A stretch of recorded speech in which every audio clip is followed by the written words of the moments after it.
अस्सलाम वालेकुम दोस्तों, कैसे हैं आप सब। उम्मीद करता हूँ खैरियत से होंगे। मैं पठान नाजिम आप सभी का हेलो लर्निंग यूट्यूब चैनल पर खैर मकदम करता हूँ, वेलकम करता हूँ। जैसा कि आप सब जानते हैं कि आपका इम्तिहान 7 जुलाई बरोज़ इतवार को कंडक्ट करवाया जाएगा और जल्द ही जल्द आपके एडमिट कार्ड भी आ जाएंगे। जैसे आपके एडमिट कार्ड आ जाएंगे, हम आपको हेलो लर्निंग यूट्यूब चैनल पर कंफर्म करवा देंगे। आप वहां से जाकर डाउनलोड कर सकते हैं। किस तरीके से करना है वो पूरी प्रोसेस आपको बतलाई जाएंगी।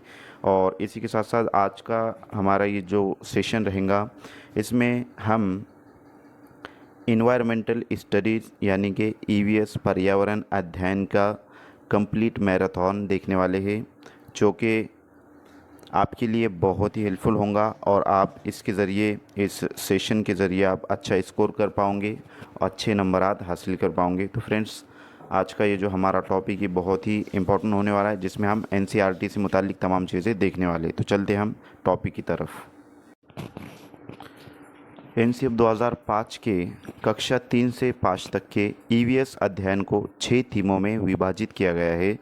चीज़ें इस प्रकार हैं, जैसे कि यहाँ पर फर्स्ट है परिवार एवं मित्र, भोजन, पानी, आवास, यात्रा, हम चीज़ें कैसे बनाते हैं। तो फ्रेंड्स, इसी को हम यहाँ पर जो है तो इंग्लिश में देख लेंगे एक बार कि किस तरीके से है। तो यहाँ पर पहले है फैमिली एंड फ्रेंड, सेकंड है फूड, थर्ड है वाटर, फोर्थ है शेल्टर, फिफ्थ है ट्रैवल एंड लास्ट है how we may can do, यानी कि things we may can do भी जिसे हम कहते हैं। तो ईवीएस का जो सब्जेक्ट है उसमें ये 6 थीमों के अकॉर्डिंग जो है तो पूरी इन्फॉर्मेशन दी गई, पूरी मालूमात दी गई और इसके अकॉर्डिंग जो है तो आपको क्वेश्चन आते हैं, इस पर मबनी भी जो है तो सवालात आते हैं। तो सबसे पहले हम यहाँ पर देखेंगे, ये आपको याद रखना है, ज़हन नशीन रखना है। यहाँ पर है सबसे पहले मधुमक्खी पालन।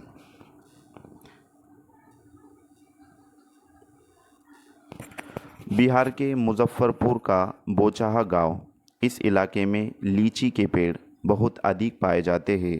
लीची के फूल मधुमक्खियां को बहुत लुभाते हैं, इसलिए इस क्षेत्र के लोग मधुमक्खी पालकर शहद बनाने का काम करते हैं। तो यहाँ पर बिहार में जो है तो एक मुजफ्फरपुर ज़िले में बोचाहा गांव है और इसमें मधुमक्खी पालन का वहाँ के जो लोग हैं वो काम करते हैं और मधुमक्खी पालकर शहद बनाने का वो काम करते हैं। मधुमक्खी पालन को एप्लीकल्चर कहते हैं। एप्लीकल्चर कहते हैं। अक्टूबर से दिसंबर मधुमक्खी के अंडे देने का समय होता है और यही मधुमक्खी पालन शुरू करने का भी सही समय होता है। यानी कि मधुमक्खी पालने का जो सही समय होता है वो अक्टूबर से दिसंबर होता है। और ये जो प्रीवियस ईयर के क्वेश्चन पेपर, इसमें ये क्वेश्चन आ चुका है। लीची के फूल फरवरी में खिलते हैं। तो लीची के फूल कब खिलते हैं फ्रेंड्स, यहाँ पर दिया गया है कि फरवरी में खिलते हैं, ये आपको नोट करना है। अक्टूबर से दिसंबर मधुमक्खी पालने का जो है तो सही समय है, ये भी आपको नोट करना है।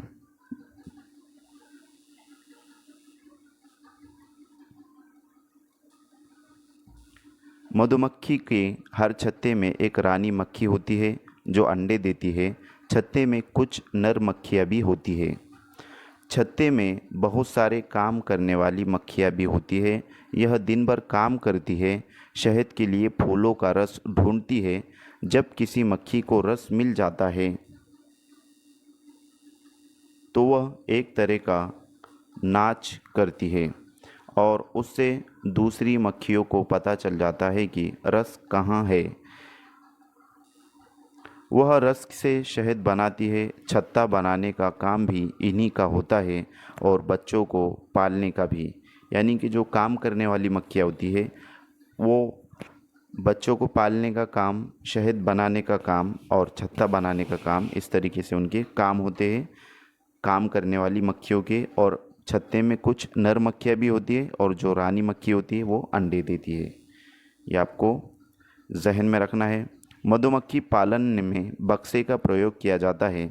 इस बक्से में चीनी का मीठा घोल डाला जाता है। नर मक्खी छत्ते के लिए कुछ खास काम नहीं करती। ये भी आपको जो है तो पॉइंट नोट करना है फ्रेंड्स कि मधुमक्खी के छत्ते में नर मक्खियाँ जो होती है वो कुछ खास काम नहीं करती हैं।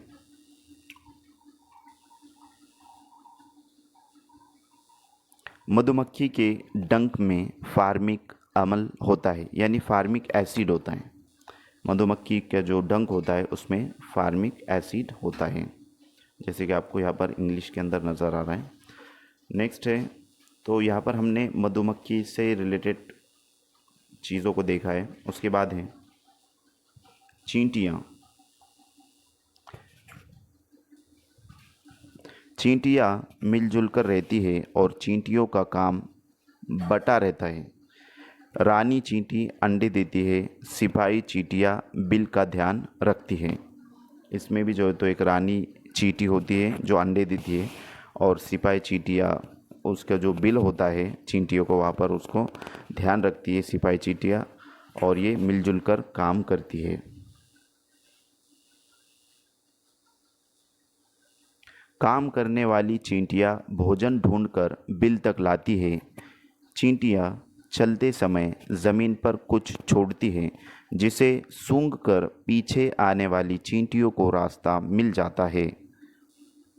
दीमक और ततैये भी समूह में रहते हैं। तो फ्रेंड्स, यहाँ पर दीमक और ततैये की ताल्लुक़ से बात हुई है। ये भी समूह में रहते हैं, यानी ग्रुप में रहते हैं। रेशम का कीड़ा।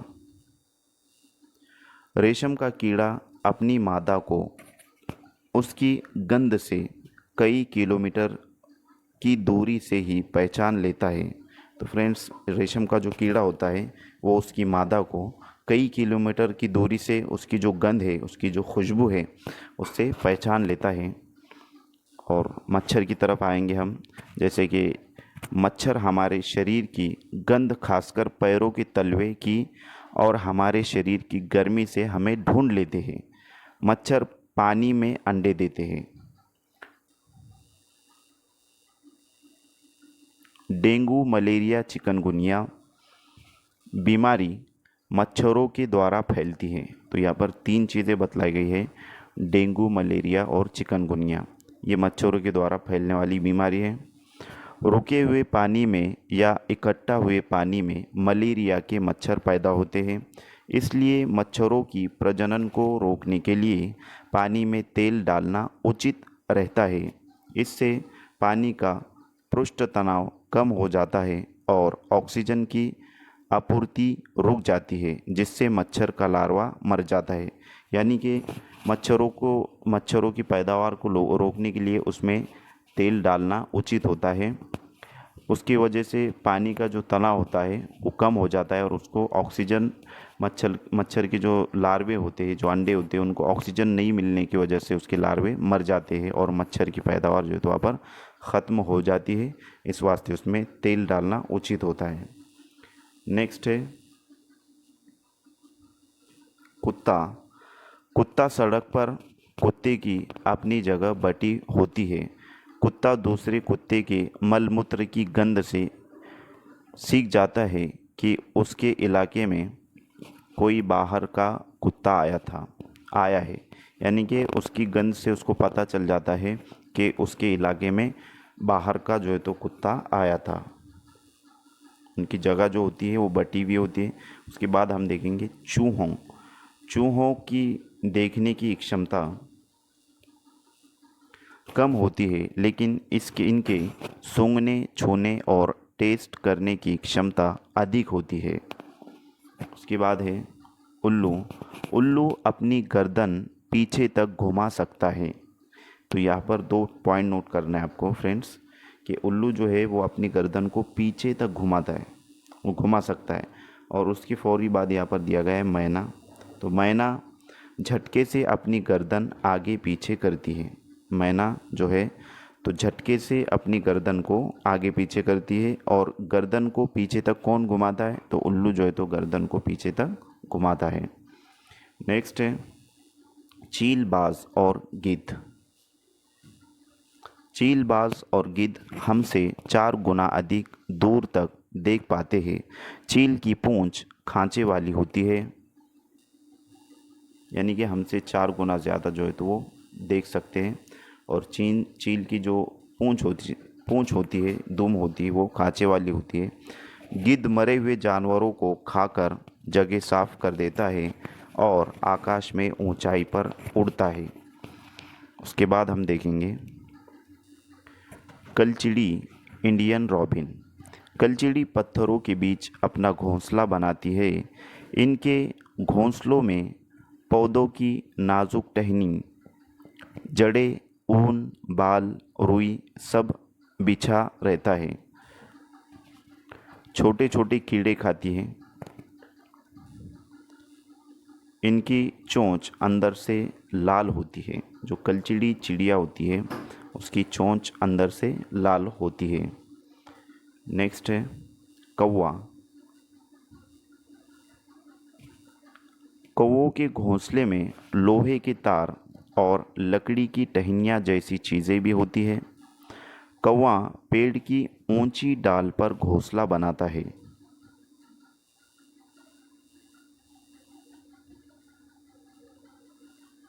कोयल अपना घोंसला नहीं बनाती है, वह कौवे के घोंसले में अंडे देती है। कौवा अपने अंडों के साथ साथ कोयल के अंडों को भी सेंध लेता है। यानी कि कोयल के अंडों को भी जो है तो कौवा सेंध लेता है। और कोयल जो है तो अपना घोंसला नहीं बनाती है, वो कौवे के घोंसले में जाकर अंडे देती है। फाख्ता। फाख्ता कैक्टस कांटों के बीच या मेहंदी की मेड़ में अपना घोंसला बनाता है। यानी कि फाख्ता जो होता है वो कैक्टस कांटों के बीच और मेहंदी की मेड़ में अपना घोंसला बनाता है, घर बनाता है। ये आपको जहन में रखना है। उसके बाद है गौरैया। गौरैया अलमारी के ऊपर आईने के पीछे अपना घोंसला बनाती है। बसंत गौरी। बसंत गौरी यह गर्मियों में टुक टुक करती रहती है। पेड़ के तने में गहरा छेद बनाकर उसमें अंडे रखती है। कबूतर। कबूतर पुराने मकान या खंडर में घोंसला बनाता है। दर्जिनी चिड़िया। दर्जिनी चिड़िया अपनी नुकीली चोंच से पत्तों को सी लेती है और उनसे एक थैली सी बना लेती है और उसमें अंडे देती है। वो अपना जो घोंसला बनाती है वो पत्तों को सीकर बनाती है, इसलिए जो है तो उसे दर्जिनी चिड़िया कहते हैं। उसके बाद है शकरखोरा। शकरखोरा किसी छोटे पेड़ या झाड़ी की डाल पर अपना लटकता हुआ घोंसला बनाता है। लटकता हुआ घोंसला कौन बनाता है? शकरखोरा जो है तो अपना लटकता हुआ घोंसला बनाता है। इसका घोंसला बाल, मकड़ी के जाले, पतली टहनियाँ, बारीक घास, सूखे पत्ते, रुई, पेड़ की छाल के टुकड़े और कपड़ों के छींतरों से बना होता है। शकरखोरे का जो घोंसला होता है वो इन तमाम चीज़ों को मिलकर बना होता है। उसके बाद है नर वीवर। वीवर पक्षी, ये गुज़िश्ता जो इम्तिहान हुआ है उसमें वीवर पक्षी के बारे में, नर वीवर के बारे में पूछा गया है। नर वीवर पक्षी अपने अपने घोंसले बनाते हैं। मादा वीवर उन सभी घोंसलों को देखते हैं, फिर उनमें से जो घोंसला उसे सबसे ज़्यादा पसंद आता है उसमें अंडे देती है।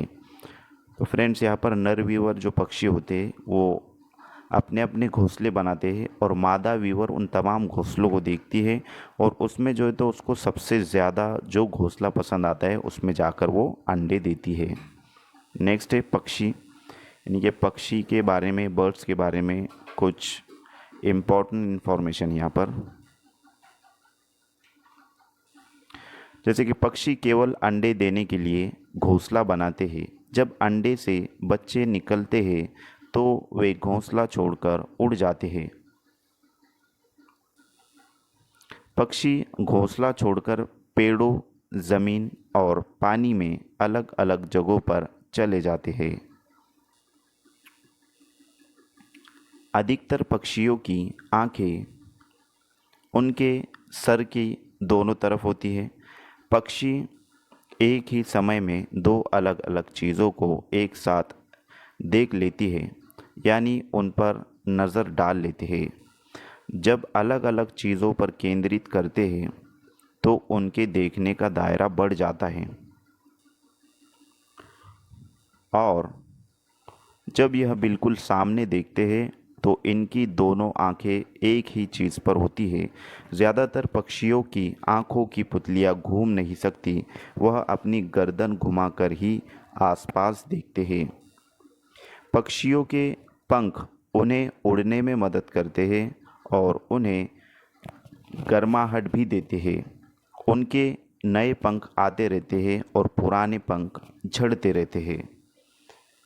कुछ पक्षी अलग अलग खतरों के लिए अलग अलग आवाज़ें निकालते हैं, जैसे उड़कर आने वाले दुश्मन के लिए एक तरह का आवाज़ और ज़मीन पर चलकर आने वाले दुश्मन के लिए एक तरह का दूसरी तरह का आवाज़। पक्षियों के कान दिखते नहीं हैं, लेकिन उनके सर के दोनों तरफ छोटे छोटे छेद होते हैं जो पंखों से ढके रहते हैं। पक्षी उन्हीं की मदद से सुनते हैं। यहाँ पर जो है तो हमने पक्षियों के बारे में जो इम्पोर्टेंट इन्फॉर्मेशन है वो देख चुके हैं। उसके बाद हम हाथी के बारे में कुछ इम्पोर्टेंट मालूमात देखेंगे, इन्फॉर्मेशन देखेंगे, जो कि गुज़िश्ता इम्तिहानात में प्रीवियस ईयर क्वेश्चंस पूछे गए हैं। हाथी को पानी और कीचड़ से खेलना बहुत पसंद है, इससे उसके शरीर को ठंडक मिलती है। हाथी के कान पंखे जैसे होते हैं। गर्मी लगने पर हाथी अपने कान हिलाकर हवा करता है। 3 महीने का हाथी 200 किलोग्राम वज़न का होता है। एक बड़ा हाथी दिन में 100 किलोग्राम से ज़्यादा पत्तियां और झाड़ियां खा लेता है। तो फ्रेंड्स, यहाँ पर 3 महीने का जो हाथी होता है वो 200 किलोग्राम का होता है, यानी 2 कुंटल का होता है। और एक बड़ा हाथी दिन में 100 किलोग्राम से ज़्यादा पत्तियां और झाड़ियां खा लेता है, यानी कि 1 कुंटल जो तो पत्तियां और झाड़ियां वो खाता है। हाथी बहुत कम आराम करता है, दिन में केवल 2 से 4 घंटे सोता है। हाथी जो है तो दिन में केवल 2 से 4 घंटे सोता है। हाथी परेशानी आने पर एक दूसरों की मदद करते हैं। जब उन्हें परेशानी आ जाती है तो हाथी एक दूसरों की मदद करते हैं। हाथी का झुंड। झुंड में केवल हाथी नहीं ही रहते, यानी कि हाथीनी जो मादा हाथी है वो और बच्चे रहते हैं। झुंड में केवल हाथीनी और बच्चे रहते हैं। यहाँ पर टाइपिंग मिस्टेक है, उसको आप करेक्शन करवा लीजिएगा अगर आप नोट्स बना रहे होंगे तो। झुंड की सबसे बुजुर्ग हाथीनी ही झुंड की नेता होती है। इस झुंड में 10 या 12 हाथी और बाकी बच्चे होते हैं। 14-15 साल तक हाथी इस झुंड में रहता है, फिर झुंड छोड़कर चला जाता है। यानी कि 14-15 साल तक जो हाथी होते हैं वो झुंड में रहते हैं और बाद में झुंड छोड़कर वो चले जाते हैं। उसके बाद हम देखेंगे स्लॉथ। इसके ताल्लुक से भी जो है तो क्वेश्चन आ चुका है गुज़िश्ता। स्लॉथ दिखने में भालू की तरह होता है, पर ये भालू से अलग होता है। ये दिन में करीब 17 घंटे पेड़ों से उल्टे लटक कर आराम से सोते रहते हैं। जो स्लॉथ होता है वो पेड़ पर जो है तो उल्टा लटक कर आराम से सोते रहते हैं। उसके बाद यह सप्ताह में शौच के लिए एक बार ही पेड़ से नीचे उतरते हैं। जिस पेड़ में रहते हैं उसी के पत्ते खाकर अपना पेट भरते हैं। 40 वर्ष की अपने जीवन में यह सिर्फ 8 पेड़ों पर ही घूमते हैं, यानी कि 8 पेड़ों पर घूमते हैं 40 वर्ष की अपने जीवन में। मतलब एक पेड़ पर वो 5 साल कुछ रहते हैं। और हफ्ते में एक बार जो है तो वो शौच के लिए जाते हैं, यानी टॉयलेट के लिए पेड़ से नीचे उतरते हैं और जाते हैं। और उसके बाद जो है तो जिस पेड़ पे रहते हैं उसी के पत्ते खाकर जो है तो अपना पेट भरते हैं। और दिन में 17 घंटे स्लॉथ जो है तो सोते रहते हैं। उसके बाद है बाघ। बाघ अंधेरे में हमसे 6 गुना बेहतर देख सकता है। बाघ की मूंछें हवा में हुए कंपन को भांप लेती है, जिससे उसे शिकार की सही स्थिति का पता चल जाता है और वह अंधेरे में भी रास्ता ढूंढ लेता है। बाघ अपने इलाके में मूत्र करके अपनी गंध छोड़ता है। दूसरा बाघ इस गंध को तुरंत पहचान लेता है। बाघ मौके के अनुसार अपनी आवाज़ बदलता रहता है। बाघ का घुर्राना, यानी कि जब बाघ घुर्राता है तो 3 किलोमीटर दूरी तक सुना जा सकता है।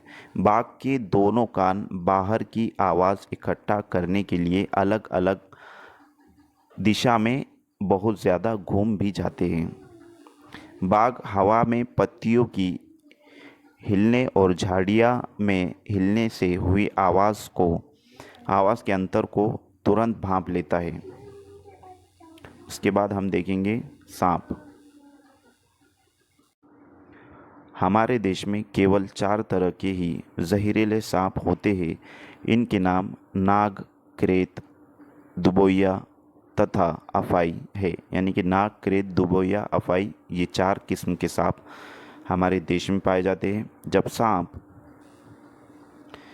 किसी को काटता है तो उसके 2 खोखले जहर वाले दांतों से उस व्यक्ति के शरीर में जहर चला जाता है।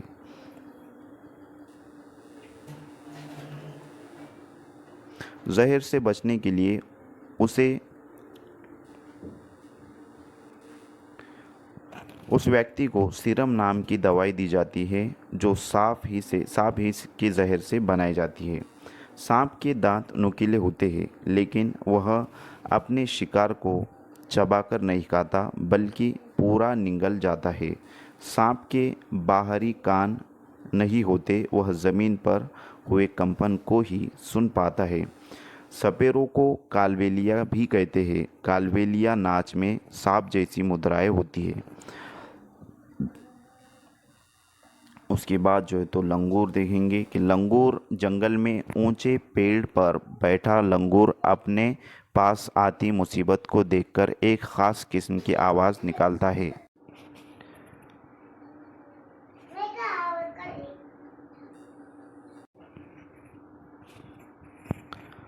एक ख़ास किस्म की आवाज़ निकाल कर अपने साथियों को संदेश देता है और उन्हें चौकन्ना करता है। उसके बाद जो है तो अपने साथियों को संदेश देता है और उन्हें चौकन्ना करता है। लंगूर जो है तो जब मुसीबत आती है तो इस तरीके से वो करता है। मगरमच्छ के छोटे छेद जैसे कान होते हैं, लेकिन आसानी से दिखाई नहीं देते हैं। छिपकली के भी छोटे छेद जैसे कान होते हैं। मछली खतरों की चेतावनी एक दूसरे को बिजली तरंगों से देती है।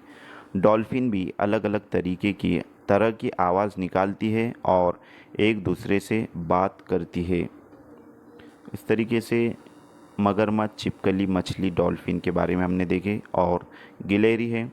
गिलहरी के दांत हमेशा बढ़ते रहते हैं। दांतों से काटने और कुतरने के कारण इनके दांत घिस जाते हैं। बिल्ली के दांत नुकीले होते हैं, जो मांस को फाड़ने और काटने के काम आते हैं। गाय के आगे की दांत पत्तियों को काटने के लिए होते हैं और पीछे के दांत चपटे और बड़े होते हैं, जो घास चबाने के लिए होते हैं।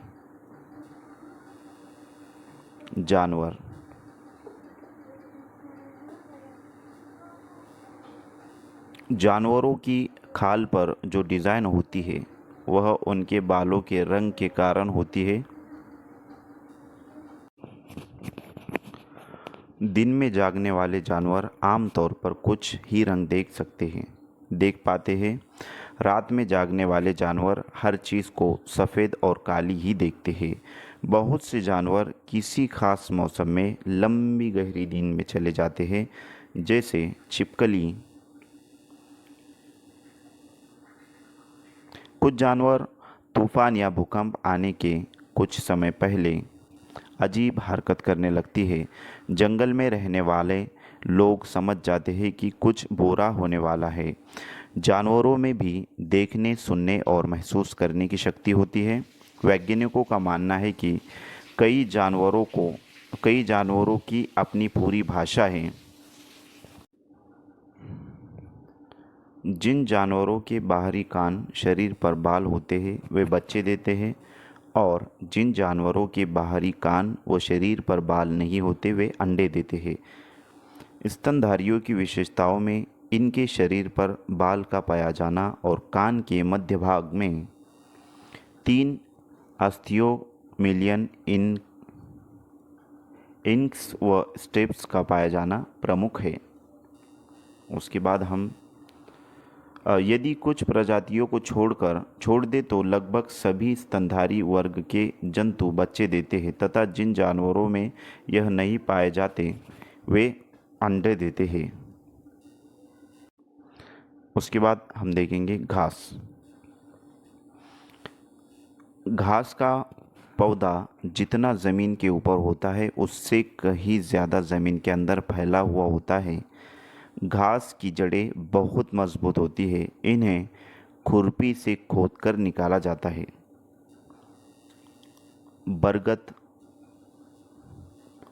बरगद के पेड़ की लटकन उसकी जड़ें होती है। ये टहनियों से निकलती है और बढ़ते बढ़ते ज़मीन के अंदर चली जाती है। यह जड़ें मजबूत खंभों की तरह पेड़ को सहारा देती है। तो जिसे बनियान ट्री कहते हैं, बरगद का पेड़, तो इसकी जो लटकन होती है वो इसकी जड़ें होती है और ये टहनियों से निकलकर ज़मीन तक जो है तो ज़मीन के अंदर चली जाती है और ये मजबूत खंभों की तरह जो है तो पेड़ को सहारा देती है। उसके बाद हम देखेंगे रेगिस्तानी ओक। ऑस्ट्रेलिया में रेगिस्तानी ओक पेड़ पाया जाता है जिसकी ऊंचाई 11 से 12 फीट होती है और इसकी पत्तियां बहुत कम होती है। इसकी जड़ें ज़मीन के अंदर 250 से 300 फीट अंदर ज़मीन तक जाती है जब तक पानी तक ना पहुंच जाए, यानी कि पानी तक पहुंचने तक जो है तो इसकी ज़मीन के अंदर जो है तो इसकी जड़ें जाती है। यह पानी पेड़ के तने में जमा होता रहता है। जब कभी इस इलाके में पानी नहीं होता या पानी की कमी पड़ जाती है तो वहाँ के लोग इसके तने के अंदर पतला पाइप डालकर पानी निकालते हैं। नेपेंथिस नामक पौधा इंडोनेशिया, ऑस्ट्रेलिया और भारत के मेघालय में पाया जाता है। ये जो पौधा होता है, यह पौधा कीड़े मकोड़े और छोटे जीवों का शिकार करता है। यह पौधा लंबे घड़े जैसा दिखता है जिसके ऊपर पत्ती का ढक्कन लगा होता है और इसमें से खुशबू निकलती है जिसकी वजह से कीड़े मकोड़े उसके अंदर फंस जाते हैं। नेपेंथिस पौधे को घटपर्णी पौधा भी कहते हैं। नेपेंथिस पौधे को जो है तो घटपर्णी पौधा भी यहाँ पर कहते हैं। उसके बाद है बीज, सीड। बीजों को प्राचीन समय में सूखी लौकी में रखकर उस पर मिट्टी का लेप कर देते थे और नीम की पत्तियाँ इन्हें कीड़ों से बचाती थी। तो फ्रेंड्स, जैसे कि हमने बीजों के ताल्लुक से भी देखा है कि बीज को प्राचीन समय में सूखी लौकी में रखकर मिट्टी का लेप कर देते थे और नीम की पत्तियाँ इनको जो तो कीड़ों से बचाती थी। नेक्स्ट हम देखेंगे कि पौधे स्वयं भी अपने बीजों को दूर फेंक देते हैं और कपड़ों में चिपक कर तथा पानी के ज़रिए भी ये एक जगह से दूसरी जगह पहुंच जाते हैं। सोयाबीन की फलियां पककर फट जाती है और उसमें बीज बाहर निकल जाते हैं। उसके जो बीज है, सोयाबीन की फलियां के पककर फट जाने पर बीज बाहर निकल जाते हैं। काली मिर्च, सौंफ, गेहूँ आदि बीज है। ये क्वेश्चन गुज़िश्ता जो एग्ज़ाम हुआ है उसमें आ चुका है कि काली मिर्च, सौंफ और गेहूँ ये बीज है। ये आपको जहन में रखना है। नाशपाती, भिंडी, करेला, खीरा, टमाटर, चीकू आदि में बीज होते हैं। ये भी क्वेश्चन इस पर भी आ चुका है। मिट्टी में गोबर मिलाने से मिट्टी में कीड़ा नहीं लगता। उसके बाद फसल, फसल एक ही प्रकार की फसल उगाने से और कई केमिकल्स को यूज़ करने से ज़मीन बंजर हो जाती है। क्रोटॉन पौधे, क्रोटॉन पौधे ज़मीन के बारे में उसकी दिशा को बता देते हैं, यानी सिग्नल दे देते हैं। नेक्स्ट, कि क्रोटॉन पौधों की जड़ें ज़मीन में मौजूद बहरी नहीं जाती। जब मिट्टी सूखने लगती है तो इस पौधे की पत्तियां सूखने लगती है और झड़ने लगती है, जिससे मिट्टी का पता चल जाता है कि मिट्टी सूख रही है। तो यह एक प्रकार का सिग्नल होता है। जड़ें पौधों को सहारा देती है, जल तथा खनिजों को अवशोषित करती है और ह्यूमस उपलब्ध करवाती है। तीन चीज़ें आपको यहाँ पर ध्यान में रखना है कि जड़ें पौधों को सहारा देती है, जल तथा खनिजों को अवशोषित करती है और ह्यूमस प्रदान करती है, ह्यूमस उपलब्ध करती है। तो ये जड़ों के ताल्लुक से ये आपको बहुत ही इंपॉर्टेंट है और ये भी पूछा जा चुका है। जो प्रीवियस ईयर के जितने भी पेपर हुए क्वेश्चंस, मतलब पेपर हुए, उनमें ये तमाम क्वेश्चन पूछे गए हैं। उसके बाद सब्जियां, अधिकतर सब्जियां पौधों की फूल होती है और कुछ सब्जियां पौधों का फल भी होती है। हरी मिर्च, टमाटर, आलू साउथ अमेरिका से आई है। गोभी और मटर यूरोप से आई है। कॉफ़ी, बीन्स और भिंडी अफ्रीका से आई है और सोयाबीन चीन से आए हैं। तो हरी मिर्च और आलू साउथ अमेरिका, गोभी और मटर यूरोप, कॉफ़ी और भिंडी अफ्रीका और सोयाबीन चीन से आई है। ये चीज़ें आपको ध्यान में रखना है। उसके बाद है केंचुए। केंचुए ज़मीन में छेद बनाकर मिट्टी को मुलायम कर देते हैं। ज़मीन को इन छेदों से हवा और पानी मिल जाता है। केंचुए मृत पत्तियों और पौधे खाते हैं और इनके मल से ज़मीन उपजाऊ बनती है। केंचुए को किसान का मित्र माना जाता है। अब यहाँ पर हमने केंचुए के बारे में देखी इन्फॉर्मेशन। उसके बाद हम देखेंगे जूम खेती के बारे में।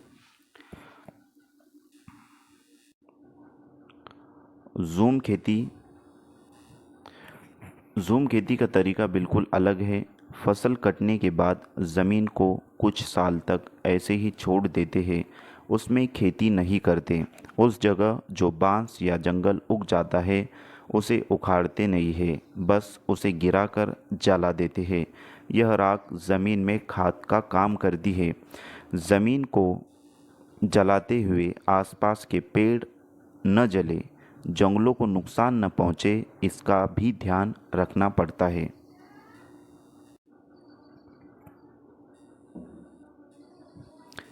फिर जब इस ज़मीन में खेती की बारी आती है तो ज़मीन को जोता नहीं जाता, मिट्टी को हल्के से हिलाकर बीज छिड़क देते हैं। एक ही खेत में अलग अलग तरह के बीज जैसे मकई, सब्जियां, मिर्च और चावल वगैरह बोए जाते हैं। फसल के समय भी अनचाही घास और पौधों को उखाड़ते नहीं हैं, उन्हें गिरा देते हैं ताकि वह ज़मीन में मिल जाए। इससे भी ज़मीन उपजाऊ बनती है। मुख्य फसल चावल की ही होती है, यानी कि चावल की फसल जो है तो वहाँ पर मुख्य होती है, अहम होती है। फसल पकने पर गांव में सबसे बड़ा त्यौहार मनाया जाता है। अब जब वहाँ पर फसल पक जाती है तो सबसे बड़ा वहाँ पर त्यौहार मनाया जाता है और चेरो नाच भी करते हैं, यानी कि चेरो नाच जो करते हैं वो फसल के पकने पर करते हैं मिज़ोरम में। इस नाच में ज़मीन पर बांस की डंडी लेकर दो दो लोगों की जोड़ी आमने सामने बैठती है। ढोल की ताल पर डंडियों को ज़मीन पर पीटा जाता है। पीटते हैं डंडियों के बीच लोग एक कतार में खड़े होकर कूदते हैं और नाचते हैं। उसके बाद हम देखेंगे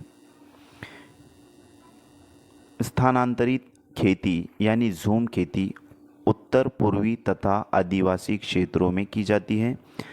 इसे जनजाति कृषि भी कहा जाता है। झूम खेती मिज़ोरम में होती है। तो फ्रेंड्स यहाँ पर जो बताया गया है कि झूम खेती मिज़ोरम में होती है। मिज़ोरम की मुख्य फसल चावल है, वहाँ की जो फसल है वो चावल है। मिज़ोरम में 3/4 लोग जंगल में रहते हैं। यहाँ खेती की लॉटरी निकलती है। ज़मीन को साझा मानकर सभी लोगों को बारी बारी उसी ज़मीन पर खेती करने का अवसर मिलता है। मिज़ोरम में मीज़ो भाषा बोली जाती है। मीज़ो, वहाँ पर मिस्टेक हुआ है, ये प्रिंट टाइपिंग मिस्टेक है। तो मीज़ो भाषा बोली जाती है। मिज़ोरम में बांस के बर्तन बनाए जाते हैं, यानी कि बाम्बू के जो बांस होता है उसके जो तो बर्तन यहाँ पर बनाए जाते हैं। जिस मैदान में एक टीन बीज बोए जाते हैं उसे एक टीन ज़मीन कहते हैं। यानी कि एक टीन, जिस मैदान में बीज बोए जाते हैं उसे एक टीन ज़मीन कहते हैं। उसके बाद है कुड़ुक, झारखंड की एक आदिवासी जनजाति है। कुड़ुक भाषा में जंगल को तोरांग कहते हैं।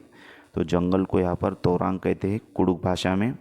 ये भी क्वेश्चन 2021 का जो पेपर हुआ था उसमें आया था, सीटेट का। उसके बाद यहाँ पर हम देखेंगे कि भारत के उत्तर पूर्वी क्षेत्र में स्थानीय खेती करने का रिवाज है। बेलवानी का गांव कर्नाटक में है। जुलाई के महीने में प्याज उगाने का काम शुरू किया जाता है। खूंटी की मदद से खेत की मिट्टी को नरम किया जाता है। समय पर प्याज ना काटी जाए तो वह ज़मीन के अंदर ही सड़ जाती है। खरपतवार कुछ पौधे बिना बोए खेतों में अपने आप उग जाते हैं, जिन्हें खरपतवार कहते हैं। इन्हें निकालना बेहद ज़रूरी होता है, नहीं तो सारा खाद और पानी यह ले लेंगी और फसल कम होंगी। होलगुंडी गांव कर्नाटक में है। बच्चों की पंचायत बीमा संघ होलगुंडी में है। यानी कि बच्चों की जो पंचायत है वो होलगुंडी कर्नाटक में है। कर्नाटक की भाषा कन्नड़ है। ऊंधिया। ऊंधिया सर्दियों में खेत में ही ताज़ा सब्जियों को मसालों के साथ एक मटके में भर दिया जाता है।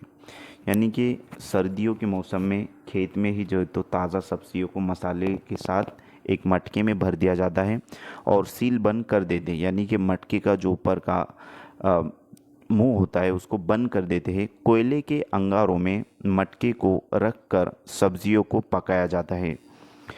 इस पकी सब्जी को कहते हैं ऊंधिया। गुजराती में ऊंधिया का मतलब है उल्टा। ऊंधिया के साथ मिट्टी के चूल्हे में पकी बाजरी की रोटियां को खाया जाता है। साथ में मक्खन, दही और छाछ भी ली जाती है। गांधी धाम स्टेशन गुजरात में है। गुजरात के प्रमुख खाद्य ढोकला, चटनी, नींबू वाले चावल तथा मिठाई है। वनगाम गुजरात में है और गांधी धाम अहमदाबाद में है। वलसाड गुजरात में है। उसके बाद है दांडी यात्रा, जो कि गांधी जी ने 1930 में अंग्रेज़ों से जो तो मतलब किए थे। यानी कि सन 1930 में अंग्रेज़ों ने भारत के आम लोगों को नमक बनाने पर पाबंदी लगा दी थी, जिसके कारण गांधी जी ने दांडी यात्रा शुरू की। गांधी जी का कहना था, जो चीज़ कुदरत ने हमें दी है उसे बनाने पर कैसी पाबंदी कैसी। उन्होंने लोगों के साथ मिलकर अहमदाबाद से दांडी की समुद्र तट तक एक लंबी यात्रा की और इस गलत कानून को तोड़ा। ग्रेगर मेंडल के ताल्लुक से देखेंगे। ग्रेगर मेंडल का जन्म एक गरीब किसान परिवार में 1822 में हुआ था। उन्होंने 7 साल तक मटर के बगीचे में 28,000 से पौधे पर बारीकी से कोई प्रयोग किया और ढेरों आंकड़े इकट्ठा किए। यानी कि 28,000 पौधों पर बारीकी से उन्होंने रिसर्च किए थे और कई जो है तो आंकड़े इकट्ठा किए थे। उसके बाद मटर के पौधों के कुछ गुण होते हैं।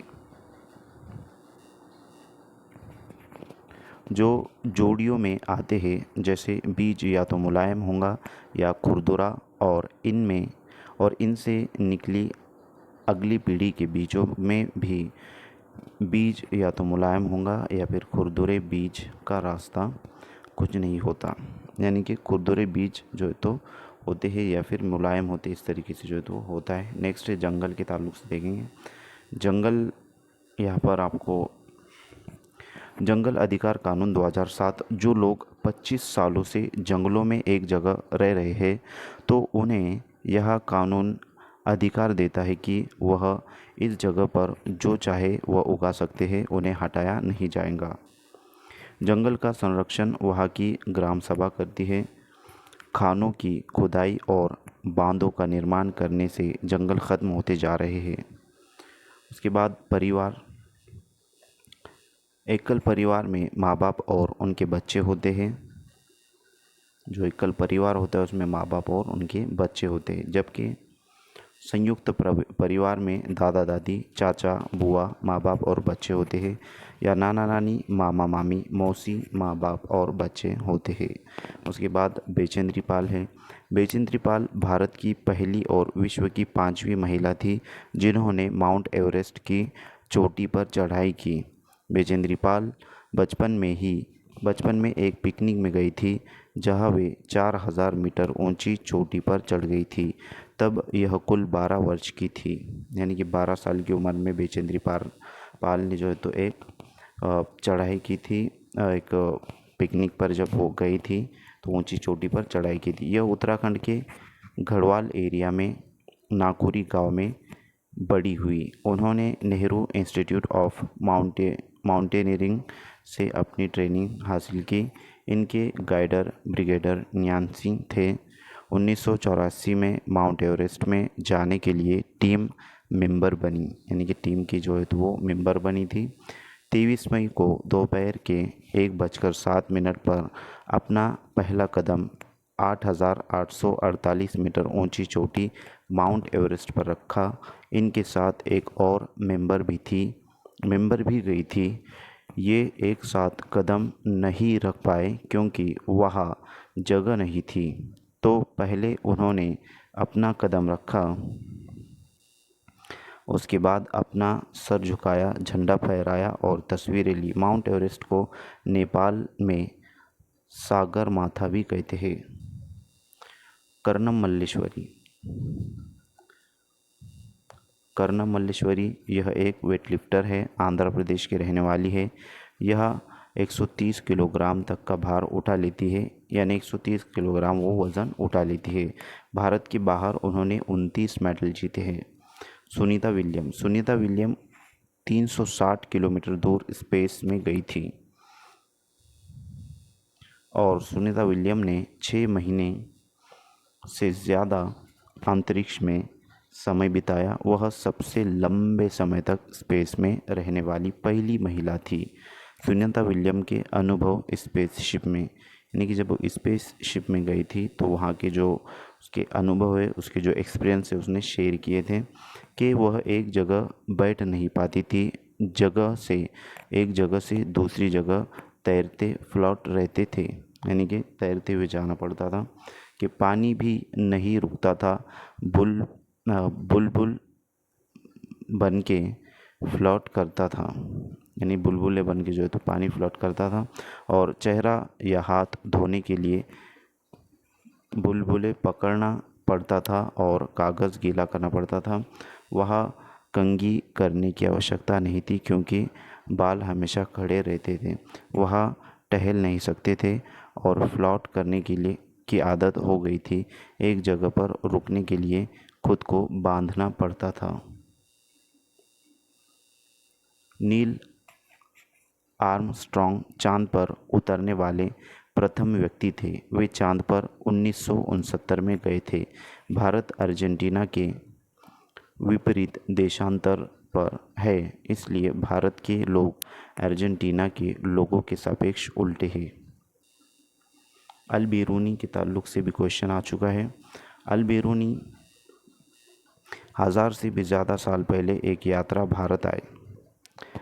इनका नाम था अल्बेरूनी। अल्बेरूनी जिस देश से आए थे उसका नाम है उज़्बेकिस्तान। अल्बेरूनी ने बहुत ही बारीकी से चीज़ों और जगहों को देखा और उनके बारे में लिखा, ख़ास तौर से वे जो उन्हें अपने देश से अलग लगी।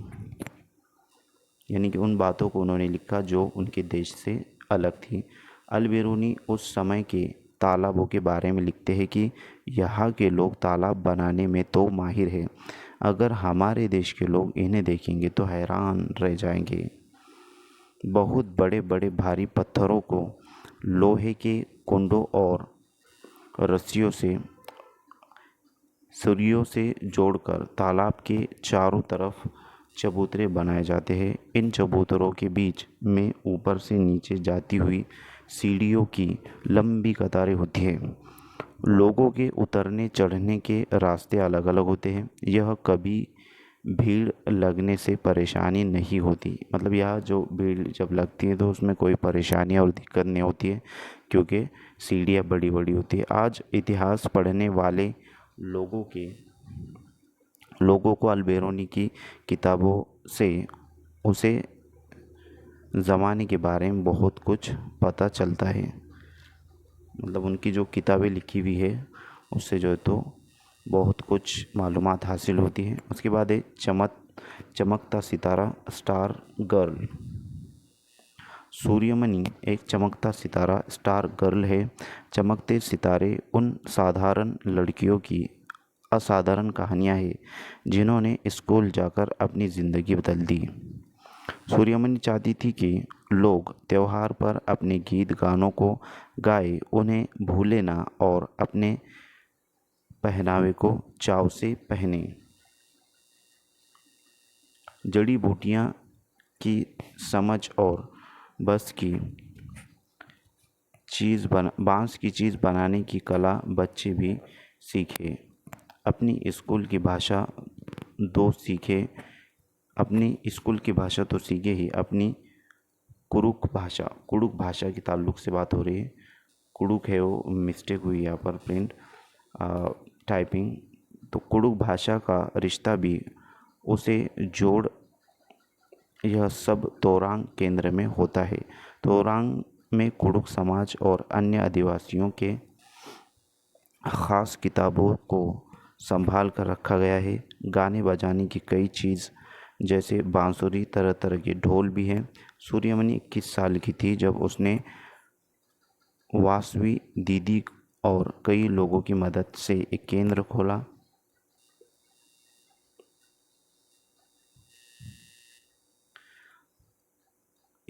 खोला।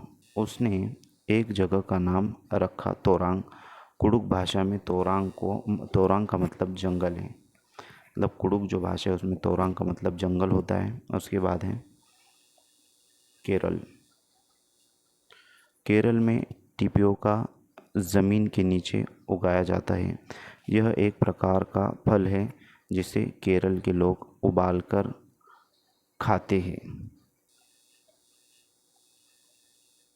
वल्लम लकड़ी की बनी छोटी नाव होती है जो केरल में पाई जाती है। केरल में मलयालम भाषा बोली जाती है। मलयालम में माँ की बड़ी बहन को बालियम्मा और नानी को अम्मम्मा कहते हैं। चाचा को चिटप्पन और चाची को कुंजम्मा कहते हैं और पिता को अप्पा कहते हैं। उसके बाद है केरल में एक जगह से दूसरी जगह जाने के लिए फेरी नाव का प्रयोग किया जाता है। केरल को मसालों का बगीचा भी कहते हैं। तो फ्रेंड्स, आपको ये तमाम चीज़ें अच्छे से याद रखना है क्योंकि आपका इम्तिहान अनकरीब है। तकरीबन 2 दिन बचे हुए हैं और जल्दी आपका एडमिट कार्ड भी शायद आ चुका होगा। वेबसाइट पर हमने चेक नहीं किया अभी। अगर आया होगा तो हम आपको उसकी लिंक डिस्क्रिप्शन में दे देंगे। कथकली नृत्य केरल में होता है। यहाँ केले के फूलों से सब्जी बनाई जाती है। केरल में नारियल के पेड़ अधिक होते हैं। केरल के निकटवर्ती राज्य तमिलनाडु और कर्नाटक है। इसकी राजधानी तिरुवनंतपुरम है। गुजरात से केरल तक के यात्रा के बीच में महाराष्ट्र और कर्नाटक राज्य पड़ते हैं। कोझिकोड केरल में है।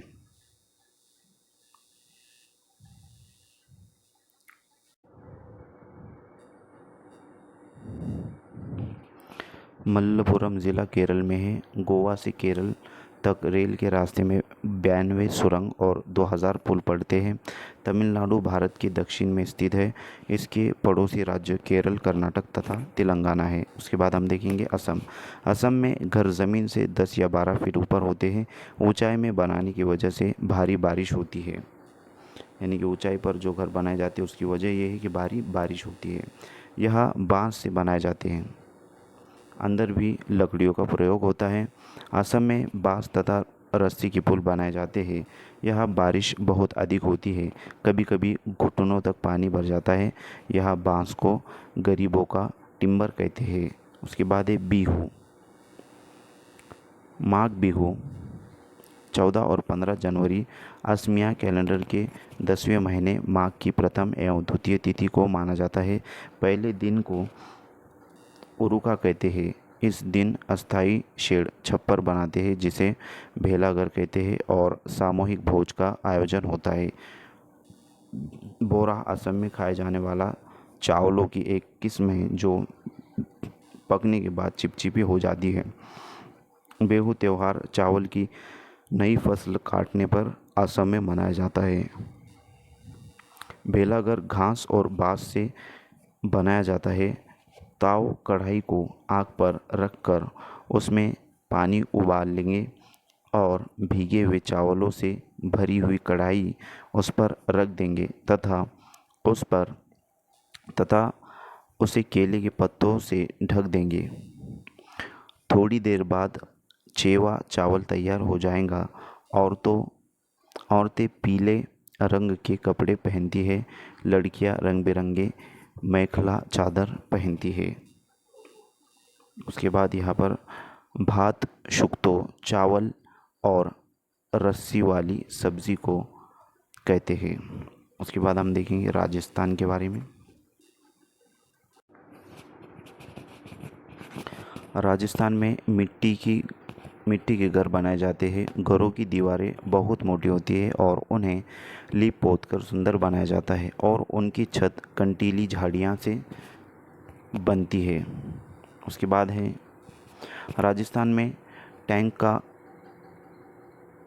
भी कहते हैं। टैंक को टंका भी कहते हैं।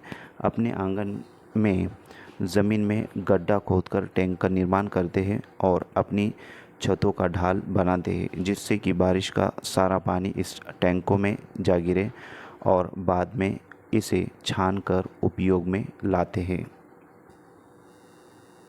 यह बारिश बहुत कम होती है, यानी कि राजस्थान में बारिश बहुत कम होती है। टेकला गांव 1600 मीटर ऊंचा है जो राजस्थान के झालरपतन या झलवार में है। राजस्थान के जोधपुर में खेजड़ी गांव है। खेजड़ी गांव के लोग पेड़ों को काटने से बचाने के लिए 300 साल पहले पेड़ों से चिपक कर खड़े हो गए थे। आज 300 साल बाद भी यहाँ के लोग जो बिश्नोई कहलाते हैं पेड़ों और जानवरों के प्रति संवेदनशील और उनकी रक्षा करते हैं। उसके बाद है यह शिकार करना और पेड़ों को काटना वर्जित है, यानी कि नहीं काट सकते हैं और शिकार भी नहीं कर सकते। उसके बाद है रेगिस्तान में होते हुए भी यह गांव हरा भरा है। यह जानवर बिना किसी डर के इधर उधर घूमते हैं। खेजड़ी गांव में खेजड़ी पेड़ पाए जाते हैं। यह पेड़ रेगिस्तानी इलाकों में खूब पाए जाते हैं। इससे ज़्यादा पानी की ज़रूरत नहीं होती। इसकी छाल दवा बनाने के काम आती है। इसकी लकड़ी को कभी कीड़ा नहीं लगता। इसकी फलियाँ से सब्ज़ी बनाते हैं और पत्तियों को वहाँ रहने वाले जानवर खाते हैं। तो ये खेजड़ी जो है तो गाँव है और खेजड़ी पेड़ के बारे में मालूमात हमने हासिल करे। उसके बाद बिहार फ्रेंड्स, वक्त को मद्देनज़र रखते हुए यहाँ पर जो तो नॉन स्टॉप हम लेक्चर ले रहे हैं, यानी कि आपको कोई भी अगर क्वेश्चन करना है तो आप कमेंट बॉक्स में कमेंट कर सकते हो। उसके बाद है बिहार में मधुबनी नामक ज़िला है। यह त्यौहार एवं खुशी के मौके पर घर की दीवारों पर और आंगन में कई तरह के चित्र बनाए जाते हैं। यह चित्र पीसे हुए चावल के घोल में रंग मिलाकर बनाए जाते हैं। इन रंगों को बनाने के लिए नील, हल्दी, पीले फूल, पेड़ों के रंग आदि का इस्तेमाल किया जाता है। चित्रों में इंसान, जानवर, पेड़, फूल, पंछी, मछलियाँ आदि जीव जंतु साथ में बनाए जाते हैं। मधुबनी चित्रकला बहुत पुरानी है और इसका नाम इस ज़िले के नाम पर पड़ गया है। उसके बाद जो है तो मनाली है। मनाली में बारिश भी होती है और बर्फ़ भी पड़ती है। यहाँ घर पत्थर और लकड़ी के बने होते हैं जिनकी छतें ढालू होती है। नेक्स्ट है उत्तर प्रदेश। उत्तर प्रदेश का कन्नौज ज़िला इत्र के लिए मशहूर है। यहाँ की फूलों से इत्र, गुलाब जल, केवड़ा तैयार किया जाता है। उत्तर प्रदेश में कचनार के फूलों की सब्ज़ी बहुत बनाई जाती है। कथक उत्तर प्रदेश का नृत्य है, यानी कि कथकली जो है तो वो उत्तर प्रदेश का नाच है, नृत्य है। उसके बाद है उत्तराखंड। उत्तराखंड में पहाड़ों के बीच में एक ऐसी जगह है जहाँ फूल ही फूल होते हैं। यह फूलों की घाटी कहलाती है। कहीं झाड़ियाँ में लगे लाल फूल नज़र आते हैं तो कहीं पत्थरों के बीच सफ़ेद फूल झांकते हुए मिलते हैं।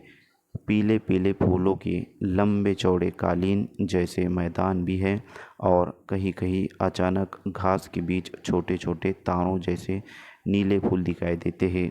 इस घाटी में इतने सारे फूल साल में कुछ ही हफ्तों के लिए खिलते हैं। नेक्स्ट है अबू धाबी। अबू धाबी यह देश रेगिस्तानी इलाकों में है। यहाँ की स्थानीय भाषा अरबी है। यहाँ पानी बहुत कीमती है। यहाँ पानी बहुत कीमती है क्योंकि यह ना तो वर्षा बारिश होती है और ना ही नदियाँ, झील तथा तालाब है। यहाँ रेतीली ज़मीन के नीचे तेल होता है। यह खजूर के पेड़ अधिक मात्रा में दिखाई देते हैं क्योंकि यह पेड़ रेगिस्तानी इलाके में पाए जाते हैं। अबू धाबी की करेंसी दिरहम है। ये क्वेश्चन पीछे जो है तो गुज़िश्ता जो एग्ज़ाम हुए आपके प्रीवियस उसमें पूछे गए। अबू धाबी की करेंसी तो दिरहम है। अबू धाबी में रेत के पहाड़ या रेत के टीले पाए जाते हैं। नेक्स्ट है लद्दाख। लद्दाख पहुंचने के लिए जम्मू कश्मीर पार करना पड़ता है। लद्दाख को ठंडा रेगिस्तान, कोल्ड डेजर्ट भी कहते हैं। लद्दाख में घर पत्थर के होते हैं जिनकी छत और फर्श लकड़ी की होती है। यह कम बारिश होती है। यहाँ पेड़ पौधे नहीं पाए जाते। यहाँ 1 या 2 फ्लोर की बिल्डिंग होती है। घर पत्थरों का होता है, दीवार मिट्टी की और उस पर चूने की मोटी परत चढ़ी होती है। लकड़ियों की सीढ़ी का प्रयोग होता है। मोटे पेड़ का तना छत को मजबूत बनाने में मदद करता है। ग्राउंड फ्लोर में जानवरों को रखा जाता है जबकि ज़्यादा सर्दी पड़ते ही खुद भी ग्राउंड फ्लोर में रहने आ जाते हैं। ग्राउंड फ्लोर में विंडो नहीं होती। गर्मी के मौसम में यहाँ के लोग फल सुखा लेते हैं और सर्दियों में उनका इस्तेमाल करते हैं। लद्दाख एक क्षेत्र भारत का सबसे ठंडा रेगिस्तान है। भारत में ठंडे रेगिस्तान मानसून से प्रभावित नहीं होते क्योंकि वह अधिक ऊंचाई पर होते हैं और हिमालय की वृष्टि छाया में पड़ते हैं। लाल मिर्च, नारंगी कद्दू और सुनहरे पीले भुट्टे यहाँ मिलते हैं। श्रीनगर में से लद्दाख जाते हुए कारगिल रास्ते में पड़ता है। जहाँ पर जो तो कारगिल की जंग हुई थी वो श्रीनगर और से लद्दाख जाते वक्त रास्ते में पड़ता है। उसके बाद यहाँ संकरे रास्ते होते हैं। पहाड़ी इलाकों में नायलॉन का टेंट इस्तेमाल किया जाता है। लद्दाख में झूले का मतलब वेलकम होता है। ट्रॉली लकड़ी से बनी झूला लकड़ी से बना झूले का इस्तेमाल लद्दाख में नदी को पार करने के लिए किया जाता है। स्कीट पोपल लद्दाख का एक गाँव है। स्कीट पोपल लद्दाख का जो होता है एक गाँव है। चौंगथोंग चौंगथोंग पश्चिमी और उत्तरी तिब्बत में एक ऊंचा पठार है। यह 5000 मीटर ऊंचाई पर स्थित है।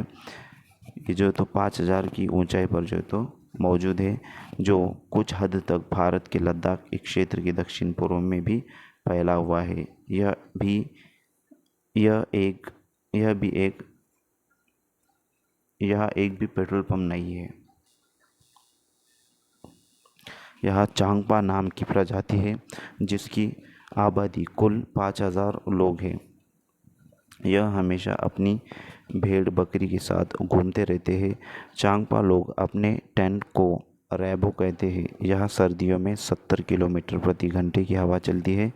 चांगपा की भाषा में चौंगथोंग का मतलब है ऐसी जगह है जहाँ कम लोग रहते हैं। रेबो अर्थात टेंट के पास एक जगह होती है जिसे ये लोग लेखा बोलते हैं, जहाँ यह अपनी बकरी और भेड़ों को रखते हैं। लेखा की दीवारें पत्थरों की बनी होती है। हर घर परिवार अपने जानवर पर एक विशेष प्रकार का चिन्ह बनाता है। औरतें और छोटे बच्चियां जानवरों को गिनकर चराने ले जाती है और फिर लौटकर उन्हें दोबारा गिनती है।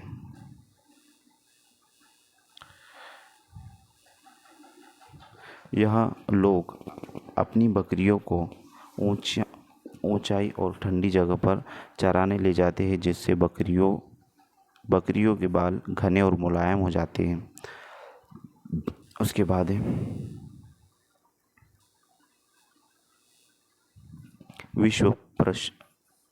विश्व प्रसिद्ध पश्मीना शॉल। पश्मीना शॉल चांगपा लोगों द्वारा पाली गई बकरियों के बालों से बनती है। जिन बकरियों से मुलायम पश्मी ऊन मिलता है वह बहुत ऊंचाई पर लगभग 5000 मीटर ऊपर रहती है। ठंड में टेम्परेचर 0 डिग्री सेल्सियस से -40 डिग्री सेल्सियस तक चला जाता है।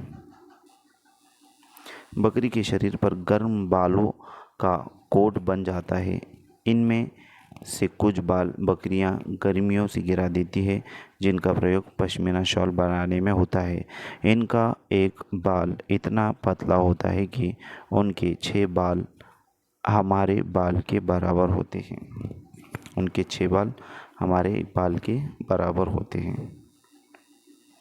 यह शॉल हाथ से बनाए जाते हैं। लगभग 250 घंटे की बुनाई के बाद एक प्लेन शॉल बनती है। एक पश्मीनी शॉल 6 स्वेटरों जितनी गर्म होती है। श्रीनगर में कुछ घर पहाड़ में, कुछ पानी में, कुछ ऊंचे पर्वतों पर और कुछ पत्थरों में होते हैं और इन पर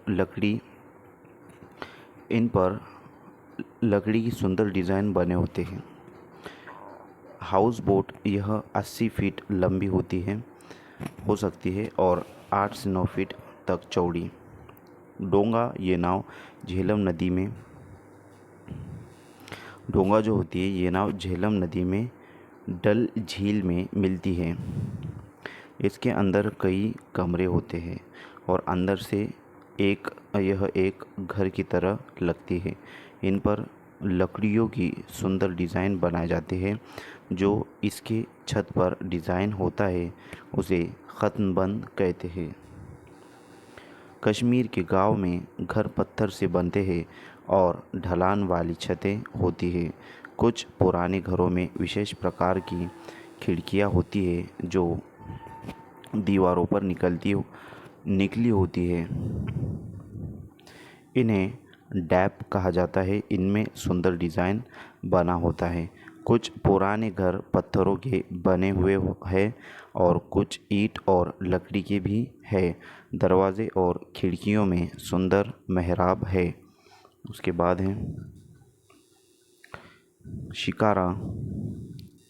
शिकारा नाव पर्यटकों को आकर्षित करती है।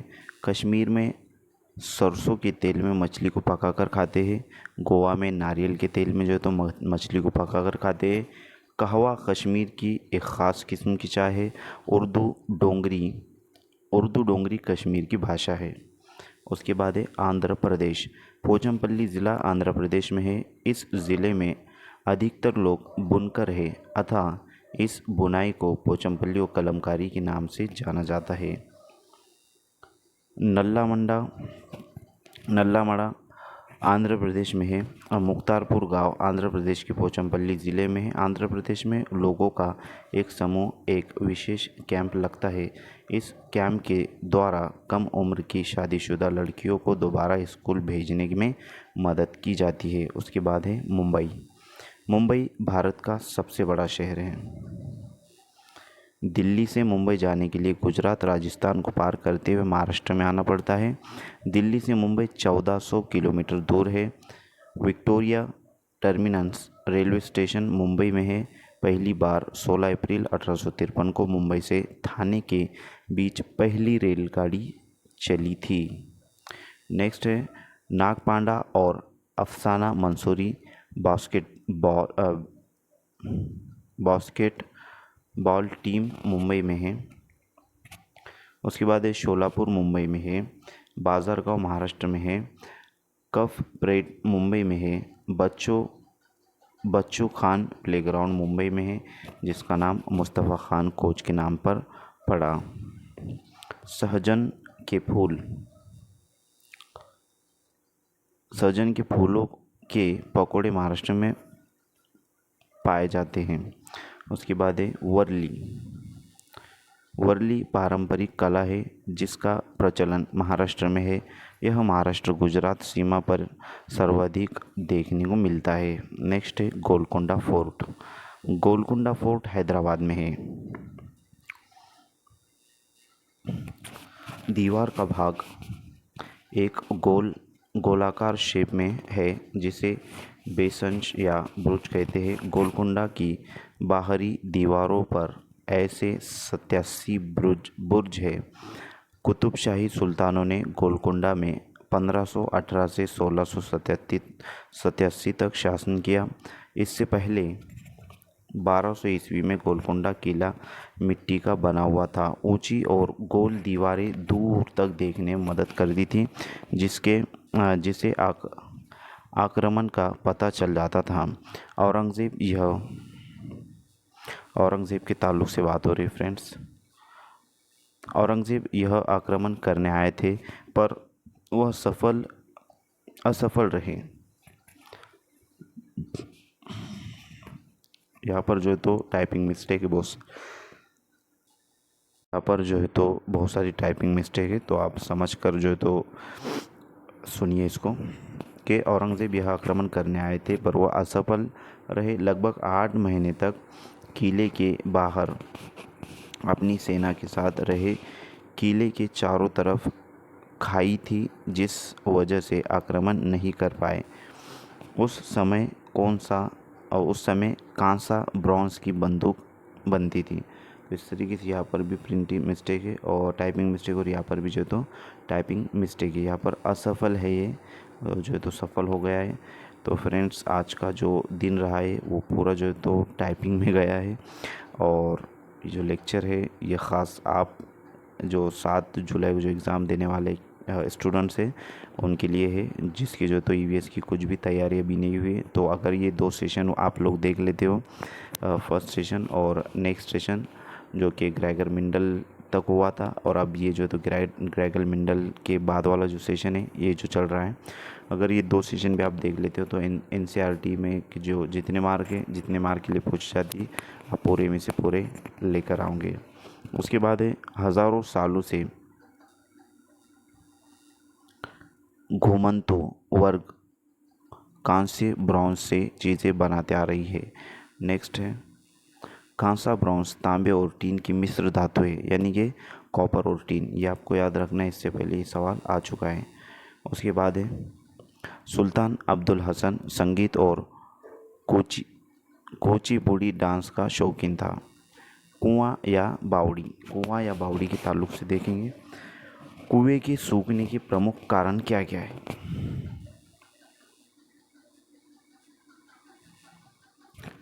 पानी को मोटर से निकाला जा रहा है जिससे ज़मीन का पानी कम होता जा रहा है। झील कम हो रही है जहाँ वर्षा का पानी इकट्ठा होता था। पेड़ और पार्क के चारों ओर की मिट्टी को सीमेंट से ढका जा रहा है जिससे वर्षा का पानी ज़मीन तक नहीं पहुंच पाता। नेक्स्ट है सीढ़ीदार कुएं या बावड़ी जल भंडार तथा संरक्षण की पारंपरिक व्यवस्था के साथ जल स्रोत के रूप में भी उपयोगी होते हैं। घड़ सीसर। घड़ सीसर यानी तालाब। घड़ सीसर तालाब को कहते हैं। यहाँ पर भी जो है तो प्रिंट मिस्टेक हुई है। इसे जैसलमेर के राजा घड़सी ने लोगों के साथ मिलकर बनवाया था। इसके दोनों तरफ पक्की घाट, सजे हुए बारामदे, कमरे, बड़े हॉल आदि थे। मीलों तक पहले इस घड़ सीसर में बारिश का पानी इकट्ठा होता था। तालाब इस तरह बनाया गया था कि जब वह पानी से भर जाता तब बाकी पानी भरकर नीचे बने हुए तालाब में चला जाता। जब वह तालाब भी भर जाता तो पानी तीसरे तालाब में चला जाता। इस तरह 9 तालाब एक दूसरे से आपस में जुड़े थे। पूरे साल पानी की कोई परेशानी नहीं होती थी। पर आज घड़सीसर जैसे उजाड़ सा हो गया है। 9 तालाबों के रास्ते में मकान और कॉलोनियाँ बन गई है।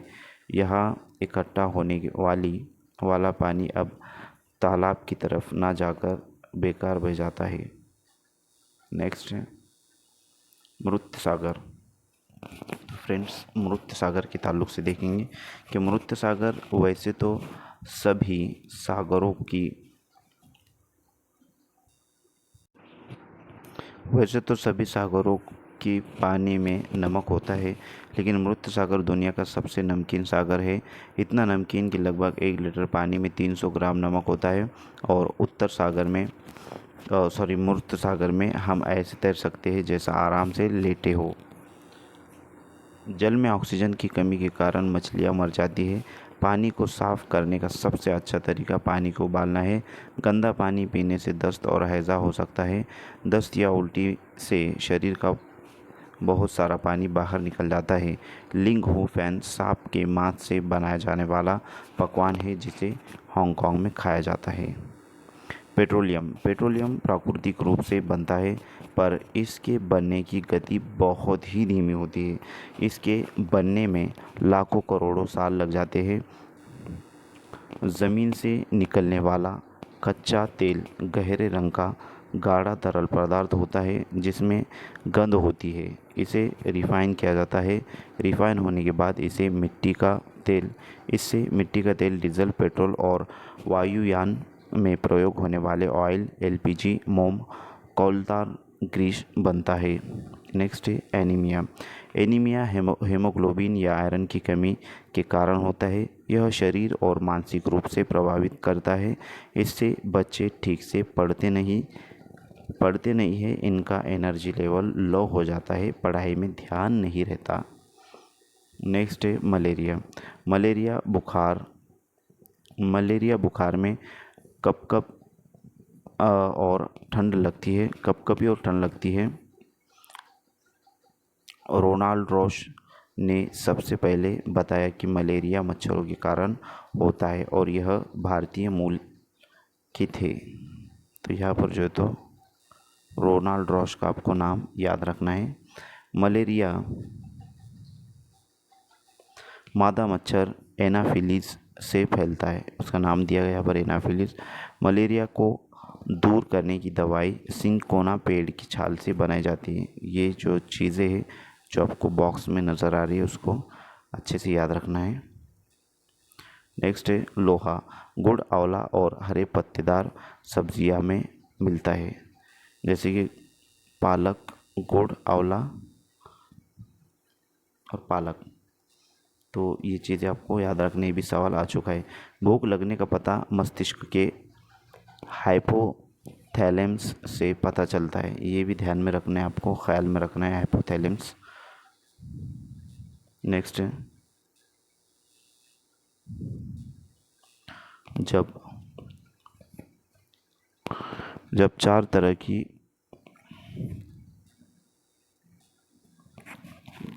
जब जीभ पर यानी कि ज़बान पर चार तरह की 900 ग्रंथियाँ होती है, चबाकर खाने से लार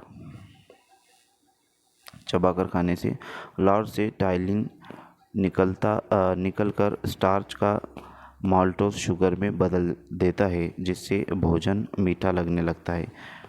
पकाने के तरीके भूनकर, उबालकर और तलकर सेक कर है। नेक्स्ट है, हमारे पेट का टेम्परेचर 30 डिग्री सेल्सियस होता है और पेट में पाया जाने वाला रस अम्लीय होता है और यह भोजन को पचाने में सहायता करता है। अचार रखने के लिए कांच के जार को और बोतल को अच्छे से सुखाया जाता है ताकि नमी न रह जाए, नहीं तो अचार खराब हो जाएगा। जब दस्त लगते हैं या उल्टी होती है तो हमारे शरीर से बहुत सारा पानी बाहर निकल जाता है। ये शरीर के लिए हानिकारक हो सकता है, इसलिए ज़रूरी है कि शरीर में पानी की कमी पूरी की जाए। जब तक उल्टी दस्त हो तब तक थोड़ी थोड़ी देर में पानी पीते रहना चाहिए। पानी में शक्कर और नमक भी मिला लेना चाहिए। बहुत छोटे बच्चों को माँ का दूध पिलाते रहना चाहिए, बहुत ज़रूरी है। बीमारी रोकने के लिए दवाइयाँ जो घरेलू भी हो सकती है लेनी चाहिए।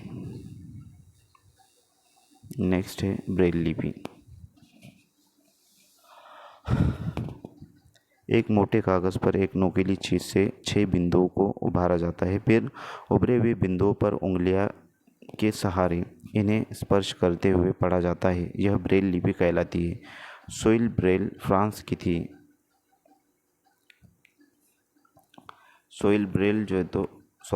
लुइस ब्रेल फ्रांस के थे।